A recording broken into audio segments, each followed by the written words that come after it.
নমস্কার, আমি সুদীপ্তা। এভি নিউজে আপনাদের সকলকে স্বাগত। প্রথমেই চোখ রাখবো নিউজ হেডলাইন্সে।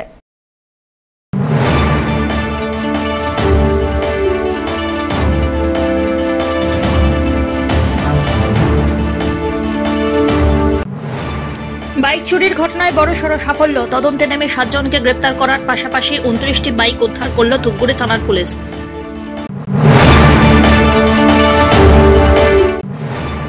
মহিলাদের নিরাপত্তায় রাজগঞ্জে টহলে বিশেষ মহিলা পুলিশ বাহিনী। নারী সুরক্ষায় আরো জোর দিতে তৈরি হয়েছে এই বিশেষ বাহিনী।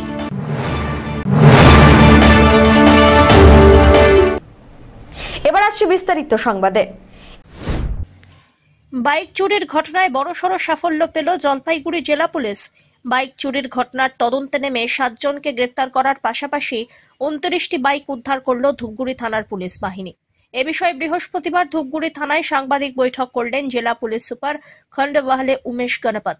সাংবাদিকদের মুখোমুখি হয়ে তিনি জানান, 21 অগস্ট ধূপগুড়ি থানায় বাইক চুরির অভিযোগ দায়ের হয়েছিল। অভিযোগ দায়ের হতেই ঘটনার তদন্ত শুরু করে ধূপগুড়ি থানার পুলিশ। তদন্তে নেমে একজনকে গ্রেপ্তার করে জিজ্ঞাসাবাদ করা হলে তার থেকে আরো কয়েকজনের নাম পাওয়া যায়। গ্রেপ্তার করা হয় তাদেরকেও। এই ঘটনায় এখনো পর্যন্ত মোট 7 জনকে গ্রেপ্তার করা হয়েছে। আর এবার তাদের কাছ থেকে 29টি বাইক উদ্ধার হলো। এরা মূলত জলপাইগুড়ি, আলিপুরদুয়ার, শিলিগুড়ি, কোচবিহারের বিভিন্ন থানা এলাকা থেকে বাইকগুলি চুরি করে। এদিকে গ্রেপ্তার হওয়া 7 জনেই কোচবিহার জেলার মাথাভাঙার বাসিন্দা। ধৃতরা হলো চন্দন বর্মন, অজয় বর্মন, সোনাই সরকার, রাজু সরকার, শুভজিৎ দাস, কানাই অধিকারী ও বলাই অধিকারী। এরা প্রত্যেকেই বর্তমানে পুলিশি হেফাজতে রয়েছে। জিজ্ঞাসাবাদ চলছে এখনো। এই ঘটনায় আরও কারা জড়িত রয়েছে কিনা তা তদন্ত করে দেখা হচ্ছে। পরবর্তীতে বাইকগুলি আসল মালিকের হাতে ফিরিয়ে দেওয়ার প্রক্রিয়া শুরু হবে বলেও জানিয়েছে পুলিশ। দেখতে পারে এখানে যতগুলো বাইক আছে আর আমাদের টিমে এখানে সব দাঁড়িয়ে আছে। তো গত 21 তারিখের আমাদের এখানে একটা বাইক চুরির কেস রেজিস্টার হয়েছিল। তো এই কেসে তদন্ত করতে প্রথম আমরা একটা আসামিকে ধরেছিল। ওই আসামিকে যখন অ্যারেস্ট করার পরে জিজ্ঞাসাবাদ করে ওর বাকি টিম মেম্বারটা পাওয়া গেছে। 21 তারিখে আমরা প্রথম কেস রেজিস্টার করার পরে 22 তারিখে এক আসামিকে অ্যারেস্ট করেছিল। তারপরে ওর ইনভেস্টিগেশন মধ্যে আর 2 জনের নাম পেয়েছে। ওরা আমরা 23 তারিখে অ্যারেস্ট করেছে। তারপরে ওর ফার্দার ইনভেস্টিগেশন মধ্যে আর 3 জনের নাম পেয়েছে। ওনাদেরকে আমরা 25 তারিখে অ্যারেস্ট করেছে। টোটাল আমরা 7 জনকে অ্যারেস্ট করেছে। আর এই 8 দিনের ইনভেস্টিগেশন মধ্যে ওরা এখন আমাদের পিসি পুলিশ রিমান্ডে আছে।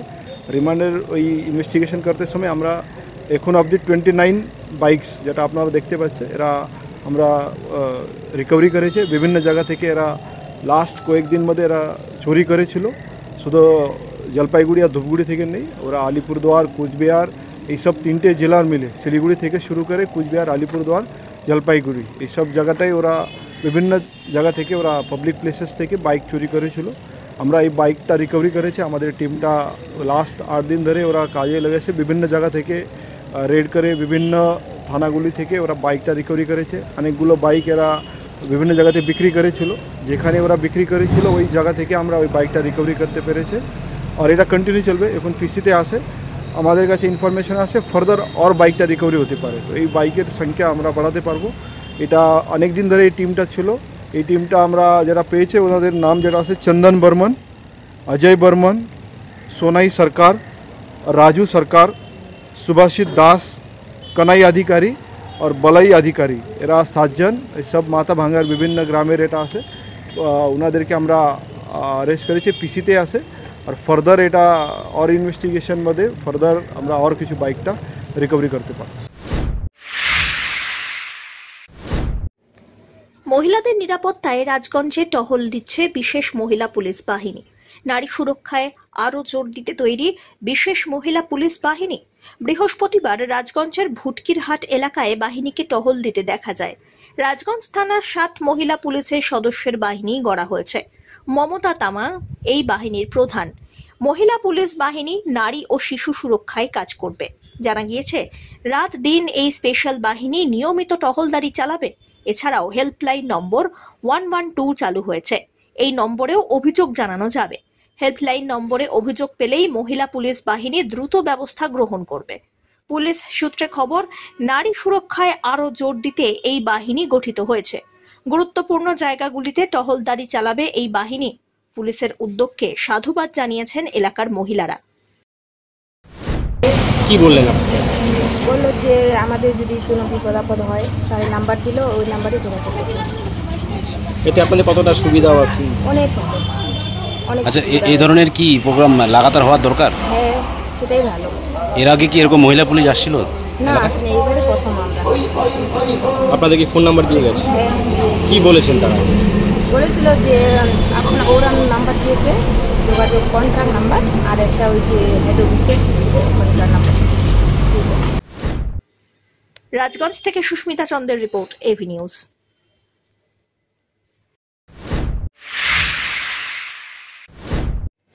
বৃহস্পতিবার বিদ্রোহী কবি কাজী নজরুল ইসলামের ৪৮তম প্রয়াণ দিবস যথাযোগ্য মর্যাদায় জলপাইগুড়ি জেলা তথ্য ও সংস্কৃতি দপ্তরের উদ্যোগে সুনীতিবালা সদর উচ্চ বালিকা বিদ্যালয়ের সহযোগিতায় বিভিন্ন অনুষ্ঠানের মধ্যে দিয়ে উদযাপিত হল। বিদ্রোহী কবির প্রতিকৃতিতে মাল্যদান, পুষ্পস্তবক অর্পণ, নজরুল গীতি আবৃত্তি, কবির জীবন কাহিনী নিয়ে আলোচনার মধ্যে দিয়ে দিনটি উদযাপিত হয়। উপস্থিত ছিলেন জেলা বিদ্যালয় পরিদর্শক মাধ্যমিক বালিকা গোলে, জেলা তথ্য ও সংস্কৃতি আধিকারিক স্বরূপ বিশ্বাস, এসডিআইসিও ইন্দ্রজিৎ সাহা, সুনীতিবালা সদর উচ্চ বালিকা বিদ্যালয়ের প্রধান শিক্ষিকা সুতপা দাস প্রমুখ। জেলা তথ্য ও সংস্কৃতি আধিকারিক স্বরূপ বিশ্বাস এ বিষয়ে বলেন, বিদ্রোহী কবি কাজী নজরুল ইসলামের প্রয়াণ দিবস যথাযোগ্য মর্যাদায় পালিত হলো। আজ আমরা একত্রিত হয়েছি সুনীতিবালা সদর উচ্চ বালিকা বিদ্যালয় জলপাইগুড়িতে। আমাদের আজ একত্রিত হওয়ার যে কারণটি ছিল তা হলো বিদ্রোহী কবি কাজী নজরুল ইসলামের প্রয়াণ দিবস পালন। সেই উদ্দেশ্যেই আজ এই বিদ্যালয়ের সহযোগিতায় আমরা তথ্য ও সংস্কৃতি বিভাগ, পশ্চিমবঙ্গ সরকারের নির্দেশনায় আমরা তথ্য ও সংস্কৃতি দপ্তর জলপাইগুড়ি থেকে এই অনুষ্ঠানটি করলাম। ভীষণ ভালো লাগছে বাচ্চাদের সঙ্গে আজ আমরা এই অনুষ্ঠানটি করতে পেরে। এত ভালো লাগছে কারণ বাচ্চাদের পার্টিসিপেশনস দেখার মতো ছিল। নজরুল গীতি এবং কবির চিন্তাধারা এবং সেই নিয়ে আলোচনা সভা ইত্যাদি সমন্বয়ে আজকের অনুষ্ঠানটি সুসম্পন্ন হলো। অনেক ধন্যবাদ। ধীমান রায়ের রিপোর্ট, এভি নিউজ।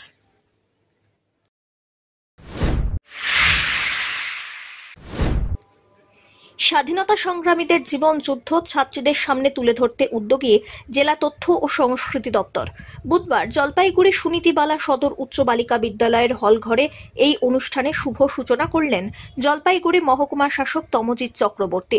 এই পোস্টার প্রদর্শনের থিম ছিল কারার ওই লৌহ কপাট। স্বাধীনতা সংগ্রামীরা কিভাবে কারাগারে তাদের জীবন অতিবাহিত করেছেন তা পোস্টারিং এর মাধ্যমে তুলে ধরা হয়। পাশাপাশি দেশ এবং বিদেশের বিভিন্ন কারাগার যেখানে স্বাধীনতা সংগ্রামীরা বন্দী ছিলেন সেই সমস্ত কারাগারের বিভিন্ন ইতিহাস তুলে ধরা হয় এই দিন। ছাত্রছাত্রীদের তথ্য সমৃদ্ধ করতেই এহেন উদ্যোগ বলে জানিয়েছেন উদ্যোক্তারা। এ বিষয়ে জলপাইগুড়ির মহকুমা শাসক তমজিৎ চক্রবর্তী জানান, এই উদ্যোগ সত্যিই প্রশংসনীয়। আশা করা যাচ্ছে ছাত্রছাত্রীরা কারাগারে থাকা অবস্থায় স্বাধীনতা সংগ্রামীদের জীবন পড়ে উপলব্ধি করতে পারবেন। তথ্য এবং সংস্কৃতি দপ্তর সূত্রে জানানো হয়, জলপাইগুড়ি সহ মালবাজারেও এই অনুষ্ঠান চলছে। আগামী দিনেও বিদ্যালয়ে এরকম অনুষ্ঠান করার চিন্তা ভাবনা রয়েছে। এদিনের অনুষ্ঠানে উপস্থিত ছিলেন তথ্য ও সংস্কৃতি দপ্তরের আধিকারিকদের সঙ্গে বিদ্যালয়ের শিক্ষিকারাও।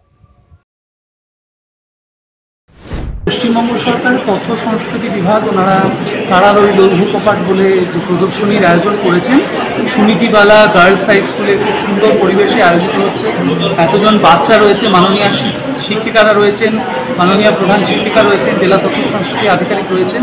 আমরা আমাদের গৌরবোজ্জ্বল ইতিহাসটাকে জানতে চাইছি যে স্বাধীনতা সংগ্রামীরা তাদের জীবনের অধিকাংশ সময় কারাগারের পিছনে কাটিয়ে গেছেন, তাদের ইতিহাসটাকে জেনে নিজেদেরকে সমৃদ্ধ করতে চেয়েছে। অমিত বণিকের রিপোর্ট, এভি নিউজ।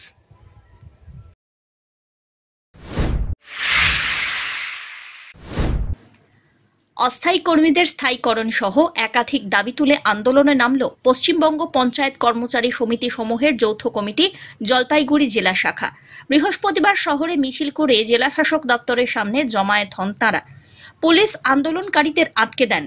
আন্দোলনকারীদের দাবি, অস্থায়ী কর্মীদের স্থায়ীকরণ না হওয়া পর্যন্ত বেতন বৃদ্ধি করতে হবে। কর্মীদের স্বাস্থ্য বীমা নিয়ে ধোঁয়াশা সৃষ্টি হয়েছে।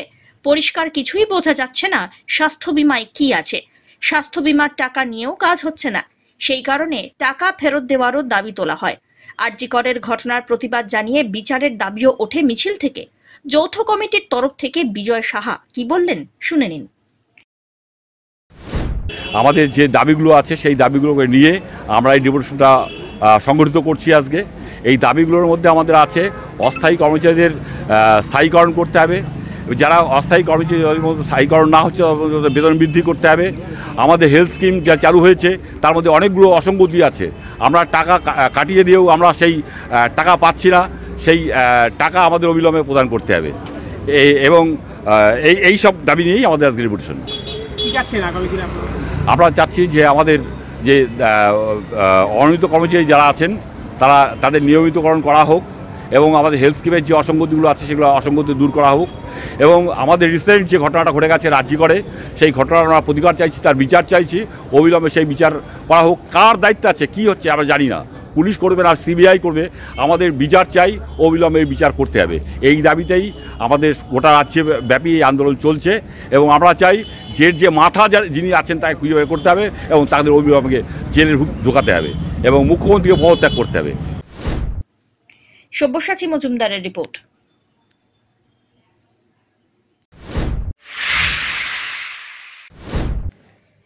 রাজবংশী কৃষ্টি কালচার ধরে রাখতে এবারে mister and Mrs Rajbanshi Kamtapuri international fashion show হতে চলেছে জলপাইগুড়িতে।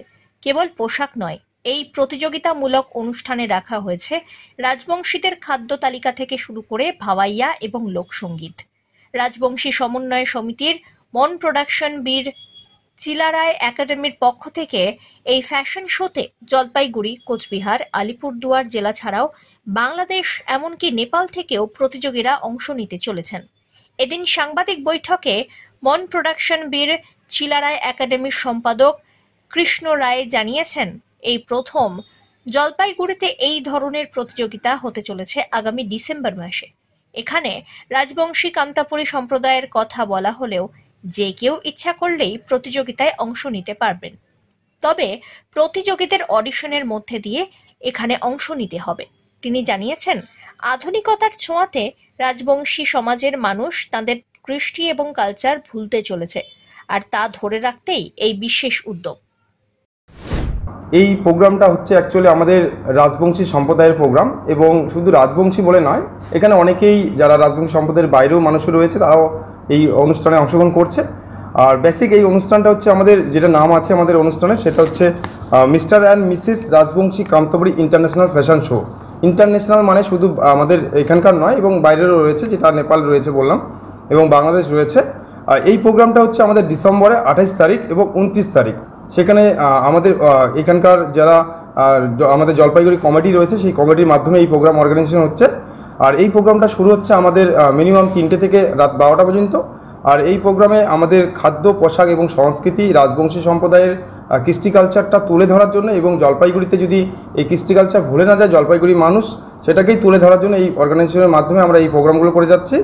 আর দ্বিতীয়ত, এই প্রোগ্রামে পার্টিসিপেট তো আমাদের অলরেডি বলে দিলাম 60 থেকে 70 জন ক্যান্ডিডেট রয়েছে, এবং তাছাড়াও এটার মধ্যে আমাদের থাকছে যেটা আমাদের উত্তরবঙ্গের ভাওয়াইয়া গান, যেটা আমাদের লোক গান আছে, আমাদের উত্তরবঙ্গে ভাওয়াইয়া গানের শিল্পীরা রয়েছে তাদেরকে সম্মান জানানো, কিছু লেখক রয়েছে তাদের সম্মান জানানো, এবং রাজবংশী সম্প্রদায়ের মানুষরা যদি ভালো জায়গায় পৌঁছাতে পারে, বা আমাদের রাজবংশী উত্তরবঙ্গে যদি ফিল্ম ইন্ডাস্ট্রি হয়, উত্তরবঙ্গে নানা রকম যারা শিল্পীরা রয়েছে তারা যদি সম্মান পায়, সেই উদ্দেশ্যেই কিন্তু আমাদের এই অর্গানাইজেশনের মাধ্যমে এই প্রোগ্রামগুলো করা হয়। ঠিক আছে, বলছি যে আপনারা যে আচ্ছা, এটা মূলত আমাদের দুটো হবে।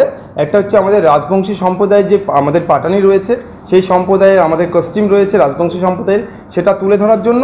দ্বিতীয়ত আমাদের যেটা ওয়েস্টার্ন ড্রেস থাকবে, দুটোই আমাদের থাকবে। এই পার্টিসিপেট যারা করবে তাদের দুটোই আমরা করব, কিন্তু বেসিক যেটা আমাদের মূল উদ্দেশ্য সেটা হচ্ছে আমাদের রাজবংশী সম্প্রদায়ের যেটা আমাদের পোশাক, যেটা পাটানি, সেটাকে তুলে ধরার জন্য। ঠিক আছে। ধীমান রায়ের রিপোর্ট, এভি নিউজ।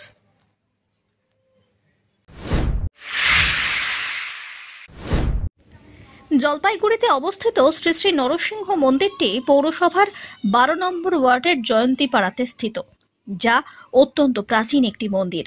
কিন্তু নরসিংহ মন্দিরের বর্তমান অবস্থা খুবই শোচনীয়। মন্দিরে নেই কোনো সরকারি সাহায্য বা অনুদান, মন্দিরে কোনো কমিটিও নেই।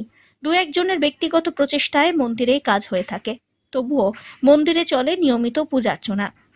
জলপাইগুড়ি শহরের একমাত্র নরসিংহ মন্দিরে ভক্ত সংখ্যাও নেহাত কম নয়। অনেক মানুষই বলেন নরসিংহ দেবতা অত্যন্ত জাগ্রত, তাই ভক্তদের অনুরোধ সকলের কাছে এই মন্দিরের জন্য কিছু করার। না হলে জলপাইগুড়ির প্রাচীন এই ঐতিহ্যমণ্ডিত নরসিংহ মন্দিরটি সংস্কারের অভাবে বন্ধ হয়ে যাবে বলে আক্ষেপ প্রকাশ করেছেন জনসাধারণ। আজকে হলো নন্দোৎসব, জন্মাষ্টমী পার হয়ে গেল, আজকে হলো নন্দোৎসব। প্রতি বছরে যেমন এখানে উৎসব হয় নৃসিংহদেব গোপাল মন্দিরে, জয়ন্তীপাড়া প্রতি বছরই হয়। এই উৎসবের আজকে নন্দোৎসব, এখন নন্দোৎসবের জন্মলীলা কীর্তনটা হবে। মন্দিরে হাল তো বেহাল, কোনো সংস্কার বলতে এখনও কোনো কিছু আসেনি, কেউ দেখে নেই। তো কমিশনার সাহেবকে বলা হয়েছে, উনি কতটা দায়িত্ব নেবে তার উপরে এটা নির্ভর করে। আশা কি করছেন? এখনও আশা আছে আর কি, ওনার কোনো কথা হিসেবে আশা আছে। জলপাইগুড়িতে মন্দির তো একটাই নরসিংহ গোপাল মন্দির একটাই, বিগ্রহ একটাই। গোপাল পূজা এখন হয়, নৃসিংহ পূজাটা বৈশাখ মাসে হয়। আর এখানে সব ভক্তরা আসে, যারা যারা ভালো লাগে, বিশেষ করে যারা শ্রদ্ধাশীল তারা আসে, ওইটুকু। অমিত বণিকের রিপোর্ট, এভি নিউজ।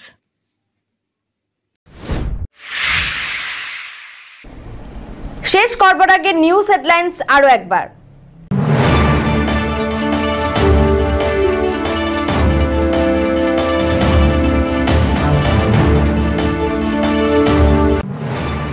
বাইক চুরির ঘটনায় বড়সড় সাফল্য, তদন্তে নেমে 7 জনকে গ্রেপ্তার করার পাশাপাশি 29টি বাইক উদ্ধার করল ধূপগুড়ি থানার পুলিশ।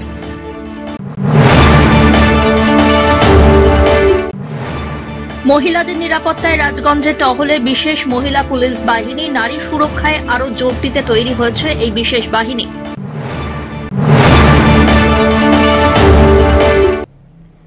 এখনকার মতো এভি নিউজ এ পর্যন্তই। পরবর্তীতে আসছি আরো সংবাদ নিয়ে, দেখতে থাকুন আমার বিশেষ। নমস্কার।